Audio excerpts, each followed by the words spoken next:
할렐루야. 네.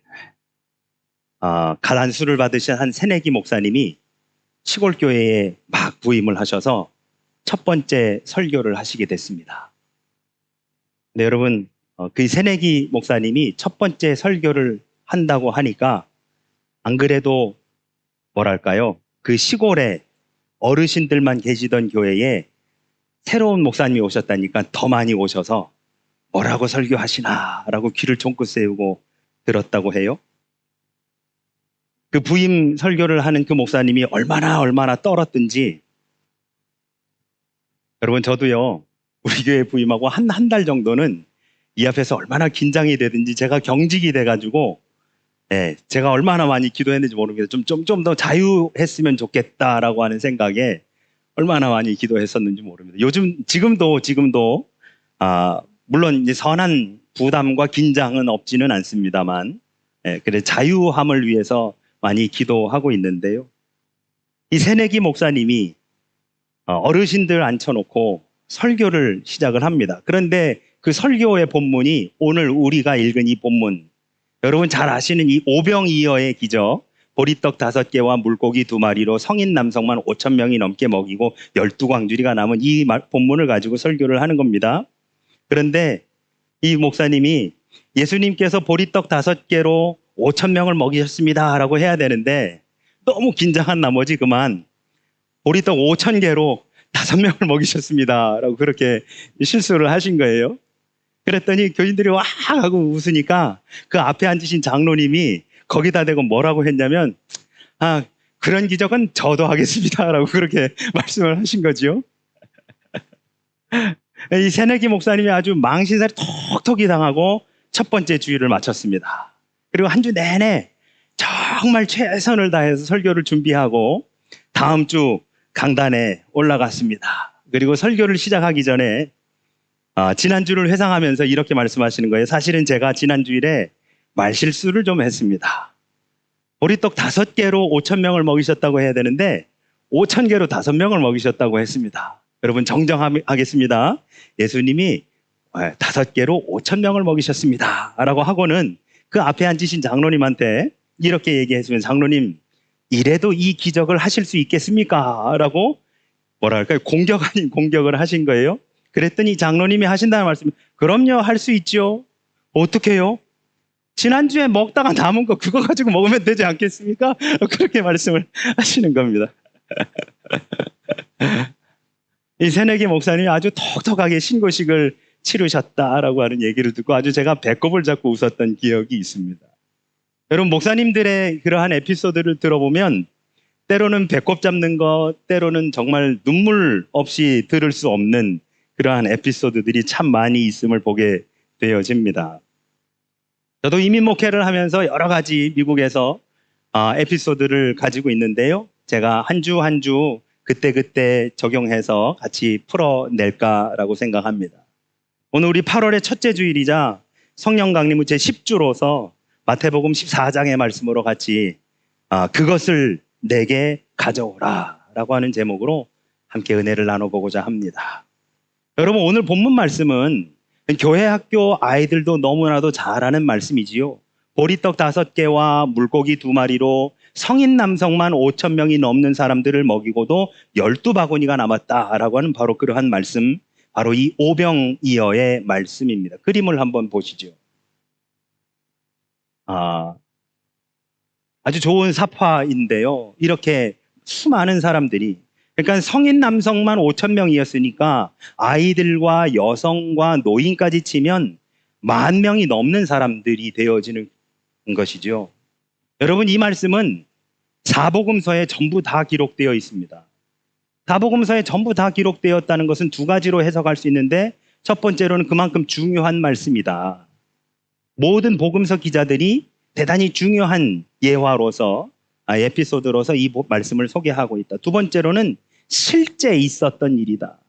물론 그렇다고 한 개의 복음서에만 소개되어진 에피소드가 있었던 일이냐 없었던 일이냐를 가지고 논란을 만들거나 이렇게 생각하지는 않습니다.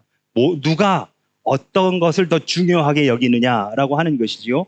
공이 있었던 일, 그 4개의 복음서 기자들 모두가 함께 경험했었던 일들, 어쩌면 저 10,000명이 넘는 저 군중들 속에 이 복음서 기자들 모두가 다 참여하고 있었을 수도 있겠다라고도 해석할 수 있겠지요. 먼저 우리가 13절의 말씀을 보니까 이렇게 말씀합니다. 예수께서 들으시고 배를 타고 떠나사 따로 빈들에 가셨다. 여기서 여러분 예수님께서 들으셨다라고 하고 있는데요. 무엇을 들으셨냐면 이 14장 1절부터의 말씀을 보면 헤롯이 세례 요한을 죽인 내용이 담겨져 있습니다. 예수님이 무슨 소식을 들으셨느냐? 헤롯이 세례 요한을 죽였다라고 하는 소식을 들으신 거예요. 그리고 배를 타고 떠나사 따로 빈들에 가신 이유는 예수님께서 아직까지 행하셔야 하는 많은 사역이 남아있음에 헤롯의 그 죽음의 위협 앞에 떠나 따로 몸을 피해 그곳에서 휴식을 취하며 기도하시고 또 다른 사역을 감당하시고자 하셨다라고 그렇게 해석할 수 있겠지요. 그런데 예수님이 계신 바로 그곳에 소문을 듣고 수많은 사람들이 몰려 들어왔습니다. 예수님은 이 사람들을 외면하지 않으시고 뭘 하셨느냐? 14절의 말씀을 보면 예수께서 나오사 큰 무리를 보시고 불쌍히 여기사 그 중에 있는 병자를 고쳐주셨다라고 합니다. 그러니까 많은 사람들이 몰려들었어요. 처음에는 예수님이 한적한 곳에 가셔서 혼자 휴식을 취하며 기도하고자 하셨는데 예수님이 계시다는 소식을 듣고 많은 사람들이 몰려들어 그들의 뭐라고 할까요? 요구를 들어주신 것이지요. 특히 병자들을 고쳐주셨다라고 성경은 말씀합니다. 여러분 예수님은 이처럼 공생의 기간 동안에 단 한 번도 당신께 도움을 요청하는 사람들을 외면하신 일이 없으셨습니다. 14절 방금 우리가 나눈 말씀에서 불쌍히 여겼다라고 하는 표현이 있는데요. 이것은 헬라어로 스플랑크논이라고 하는 말입니다. 이게 무슨 뜻이냐면 창자가 끊어지는 아픔을 느꼈다라고 하는 뜻이거든요. 그러니까 우리를 향해 불쌍히 여기셨다라고 하는 바로 그것은 창자가 끊어지는 아픔을 느낄 정도로 그렇게 공감하고 함께 했다라고 하는 것으로 이해가 되어지는 말씀이지요. 바로 이것이 예수님의 마음입니다. 창자가 끊어질 정도의 아픔으로 함께하는, 함께 공감하는 바로 그것이 예수님의 마음입니다. 여러분, 우리 아이들한테 엄마 집에서 뭐 하시니? 라고 물으면 아이들이 뭐라고 답할 것 같으십니까? 엄마 집에서 설거지 해요. 엄마 집에서 컴퓨터 해요. 스마트폰 해요. 라고 많이들 하지요. 그럼 여러분 아이들과 대화를 나눌 때 무엇으로 대화하십니까? 엄마들은 죄송합니다. 우리 교회 엄마들 말고요. 저 옆 동네 엄마들이요. 엄마들은 주로 아이들하고 대화하면 뭐 해요? 스마트폰이나 뭐 하면서 귀로 들어줍니다.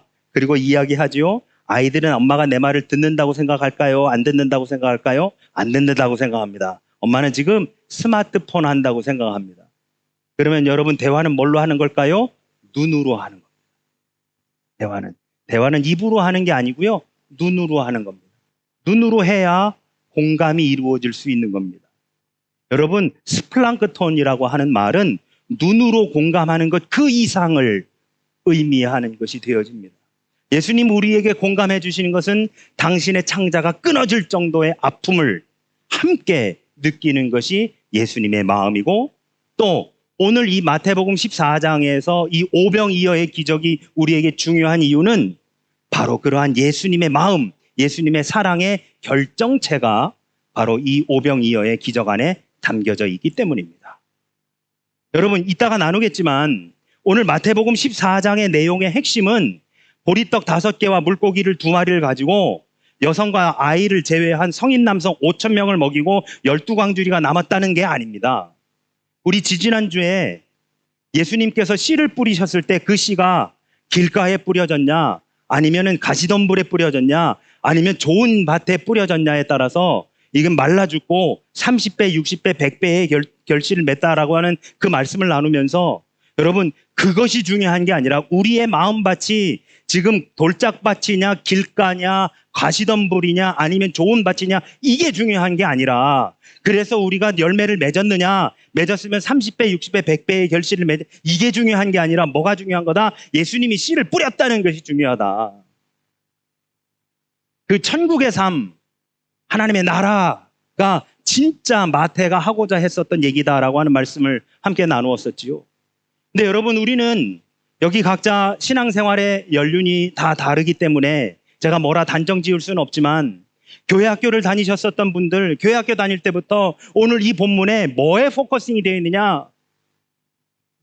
예수님께서 무려 보리떡 5개와 물고기 2마리로 5,000명을 먹이고 12광주리가 남았을까? 어떻게 그게 가능해? 우린 여기에 포커싱이 되어 있는 거예요. 저도 자라면서 그걸 떼면 여기 하나가 더 생기나? 물고기를 이렇게 나눠주면 하나가 더 생기나? 별의별 상상을 다 해봤습니다. 과학적으로는 전혀 설명이 안 되는 일이죠. 그러니 뭐라고 합니까? 믿어. 하나님의 말씀이니까 믿어. 이렇게 되는 거예요. 근데 여러분, 마태가 하고자 했었던 이야기의 핵심은 그 오병이어를 가지고 5,000명을 먹이고 12광주를 여기에 있는 것이 아니더라라고 하는 것이지요. 그러면 핵심이 뭐냐? 그들을 먹이고자 하시는 예수님의 바로 그 마음, 그 스플랑크톤의 바로 그 마음, 그들을 품어주시는 예수님의 마음이 오늘 이 마태복음 14장의 핵심이더라라고 하는 것이죠.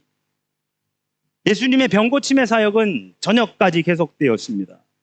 저녁 때가 되었는데도 예수님은 배가 고프신 줄 모르고 계속해서 그 사역을 감당을 하십니다. 제자들이 배가 고팠습니다. 이에 15절에서 예수님께 이렇게 요청합니다. 이곳은 빈들이요 때도 이미 저물었으니 우리를 보내어 무리를 보내어 마을에 들어가 먹을 것을 사 먹게 하소서. 무슨 얘기예요? 예수님, 저녁입니다. 다 배고파요. 예수님, 이제 그만하시고 무리를 이제 다 흩어서 이제 마을에 들어가서 저녁들을 사 먹고 올 사람 다시 오고 갈 사람 가라고 하시죠. 이제 그만하시죠. 이 얘기입니다. 한마디로 얘기하면. 그런데 이 요청에 대한 예수님의 대답이 무엇이냐? 그럼 그렇게 하자. 뭐 이런 말씀이 아닙니다. 16절 예수님이 뭐라 하시느냐? 너희가 먹을 것을 주라. 아니, 제자들이 뭘 가지고 있다고? 제자들이 뭘 가지고 있다고 너희가 먹을 것? 아니, 이 수많은 사람들을 어떻게 먹어요? 가지고 있는 게 없는데. 마을로 갈 필요 없다는 말씀이지요? 흩어내지 말라는 말씀입니다. 제자들에게 먹을 것을 주라고 말씀하십니다.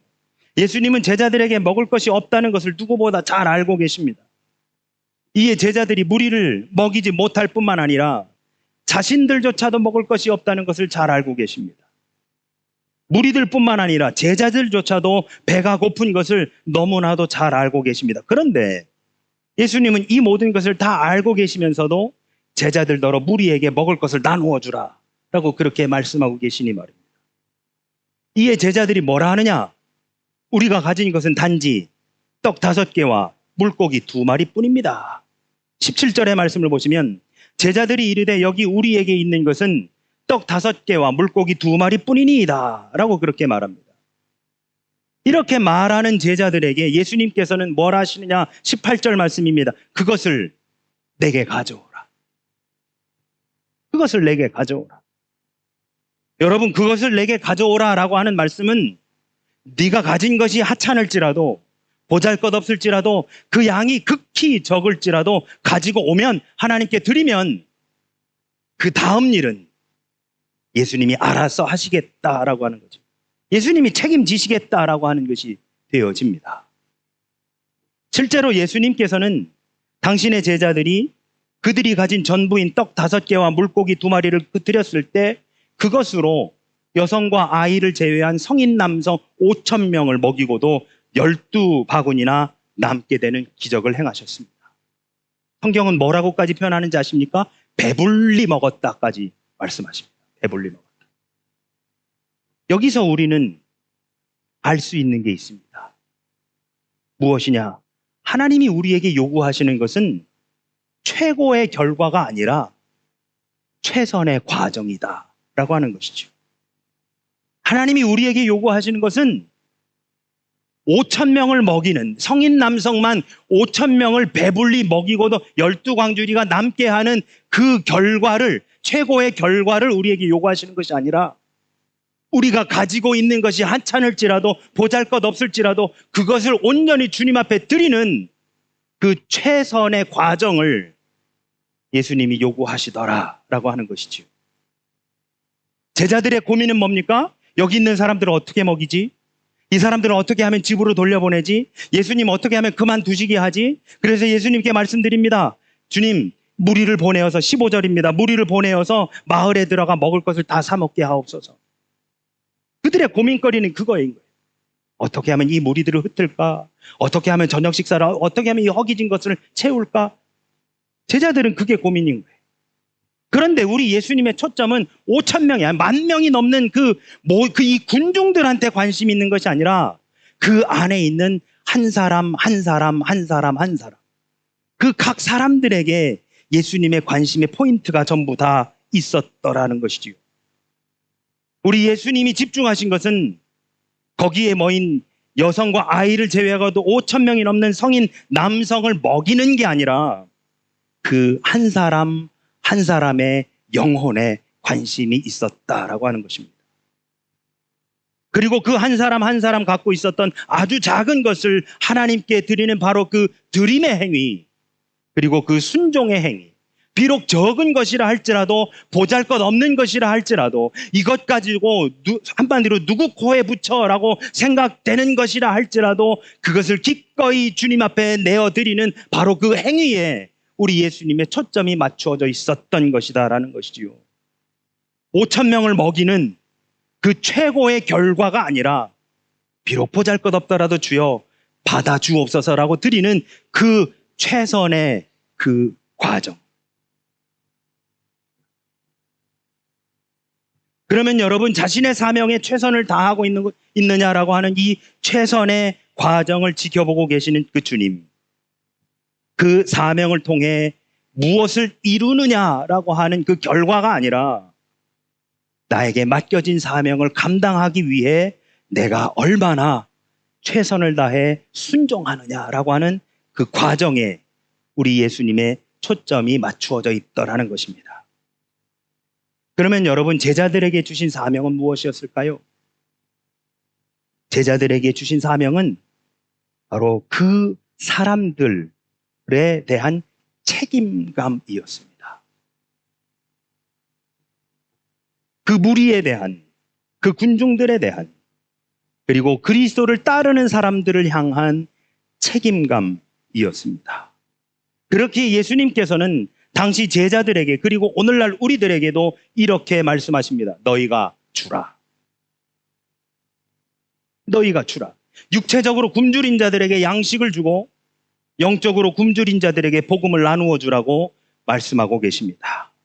그런데 우리는 예수님의 이러한 명령 앞에 뭐라고 이야기합니까?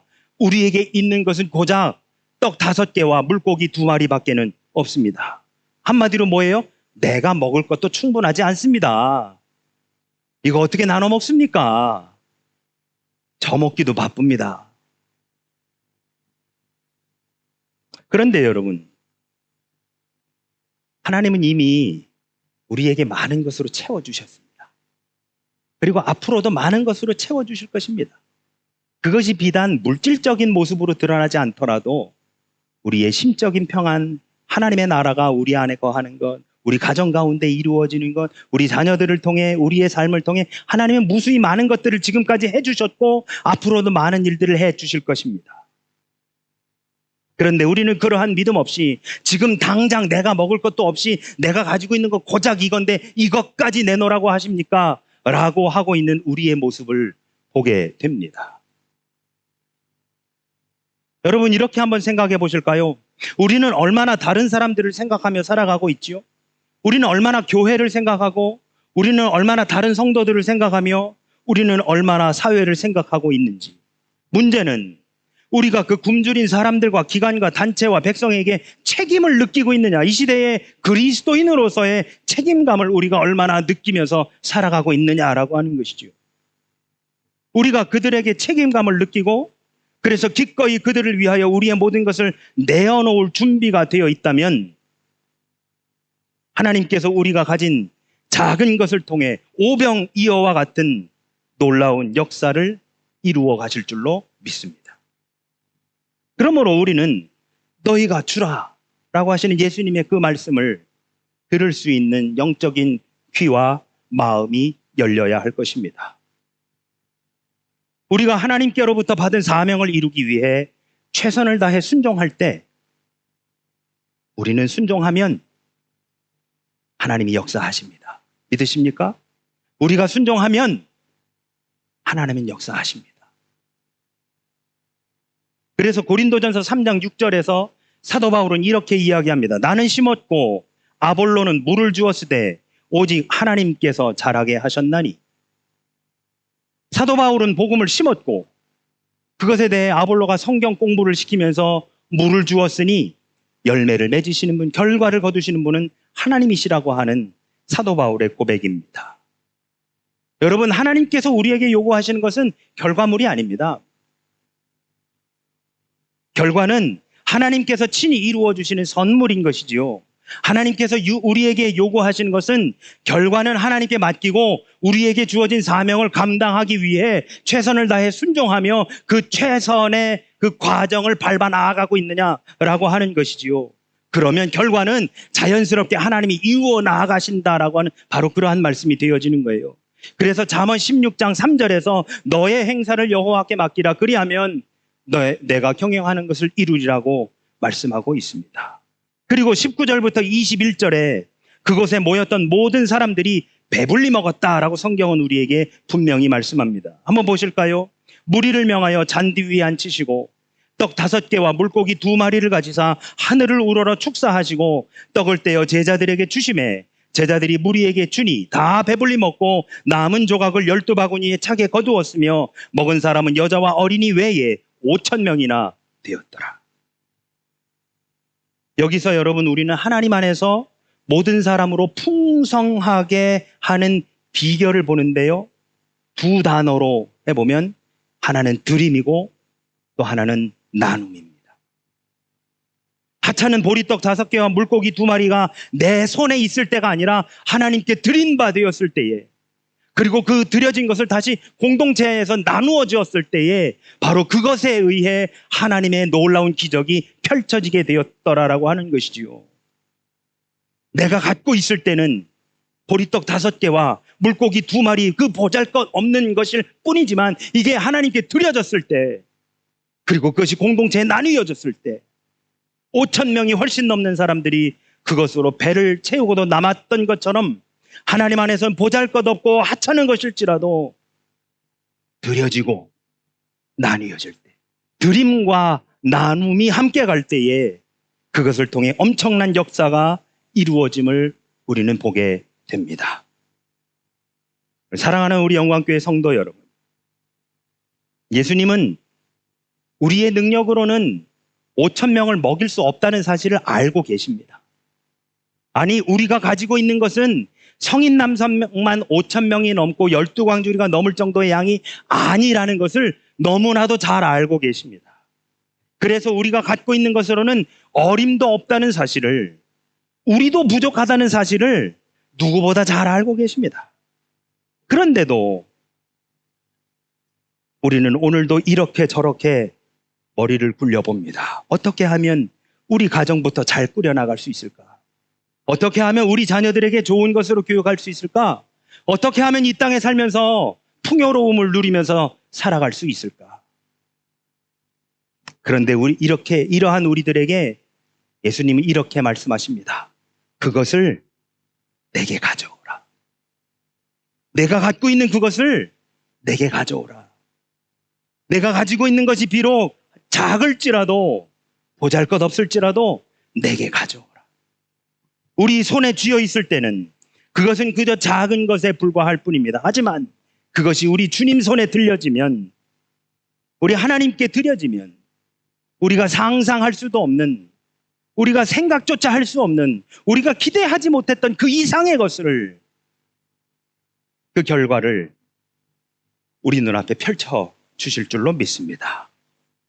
그래서 우리에게 필요한 것은 최선의 과정입니다. 그리고 그것을 통해 하나님은 최고의 결과를 도출해 내십니다. 그래서 우리에게 말씀하십니다. 그것을 내게 가져오라. 여러분, 우리가 가지고 있는 것이 무엇이 있을까요? 시간과 정성과 달란트, 물질, 우리가 가지고 있는 것이 무엇이 있습니까? 차마 다른 사람들 앞에 꺼내기도 부끄러운 것들이라 할지라도 그것을 내게 가져오라. 우리 주님께 드려지면 내 손에 있을 때보다 훨씬 더 놀라운, 크고 놀라운 일들이 벌어지는 것입니다. 그것을 내게 가져오라 라고 하시는 그 하나님의 명령 앞에 온전히 순종하시어 놀라운 하나님의 기적의 주인공이 되시는 우리 모두가 되시기를 예수 그리스도 이름으로 축원합니다. 아멘. 우리 함께 찬양하시지요.